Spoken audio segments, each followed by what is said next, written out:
Halo, Assalamualaikum warahmatullahi wabarakatuh. Alhamdulillahirrabbilalamin. Assalatu wassalamu ala asrafil anbiya'i wal mursalin wa ala alihi wa sahbihi ajma'in. Allahumma alhimni rusdi wa alhimni min syarri nafsi. Allahumma ini as'aluka al-huda wa tuqa wal afa wal ghina.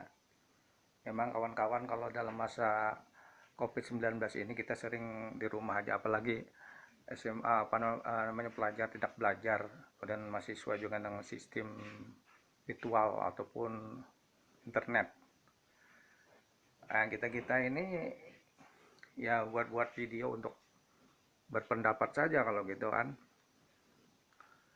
Jadi apa ya, pendapatnya sangat menarik. Ini salah satu pendapat yang sangat menarik yang saya kira perlu dibahas oleh setiap orang yang berpikir, ya, seperti dalam surah Ali Imran 190, inna fi khalqis samawati wal ardi wakhtilafil laili wan nahar la ayatil lil albab. Artinya, di dalam ciptaan langit dan bumi serta bergantinya siang dan malam itu merupakan tanda-tanda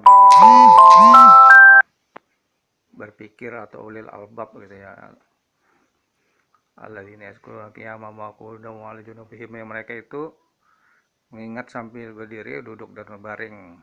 Akhirnya bagaimana cara penciptaan langit dan bumi, kemudian apa yang di dalamnya juga, termasuk manusia, binatang, dan juga virus-virus seperti virus corona ini kan. Dan kemudian juga akhirnya akan berkesimpulan bahwa Rabbana ma khalaqta hadza batila, artinya suci Allah, tidak ada yang Tuhan ciptakan itu sia-sia, jadi semuanya itu ada hikmahnya. Nah, itu kan berdasarkan itu kan akhirnya kita juga akhirnya berdakwah yang sekarang ini seperti ini ya, video ini. Kemudian ada pertanyaan yang saya kira perlu kita bahas bersama, dan juga mungkin teman-teman akan membalas video saya, adalah bahwa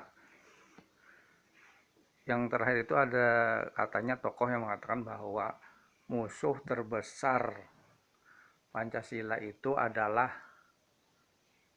agama, katanya. Gimana, setuju enggak dengan pendapat ini? Jadi musuh terbesar Pancasila itu adalah agama, ya kan, dilontarkan oleh mungkin orang-orang yang berada di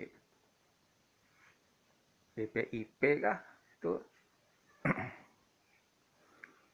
Jadi saya kira pertanyaan baliknya adalah Pancasila adalah musuh terbesar agama, ya kan. Tanyaannya, agama yang mana gitu loh. Nah, kan beda-beda. Nah, jadi agama itu pun beda-beda, karena pada tanggal 22 Juni 1945 itu konsep Pancasila itu, sila pertama adalah ketuhanan dengan kewajiban menjalankan syariat bagi pemeluknya. Itu konsep dari sumbangan kaum muslimin ya. Kemudian berdasarkan itu tanggal 18 Agustus kemudian dengan toleransi umat Islam menjadi ketuhanan yang Maha Esa. Nah, itu kan umat Islam bertoleransi terhadap Indonesia. Jadi kalau kembali kepada pertanyaan yang tadi, bahwa musuh besar sila adalah agama, itu agama yang mana gitu loh pertanyaannya, ya kan.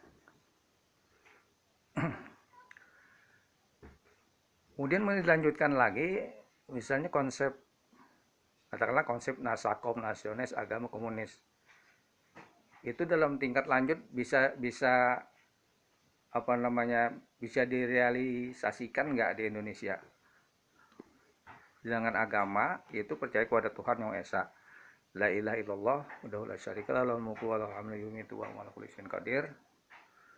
Sedangkan komunis itu kesepakatan untuk bersama-sama membangun ekonomi dan fasilitas itu sama rasa, sama rata gitu loh.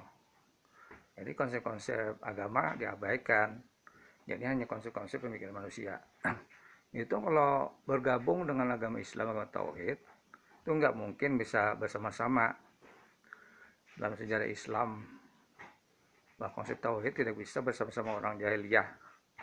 Ya, nah, itu satu permasalahan. Kemudian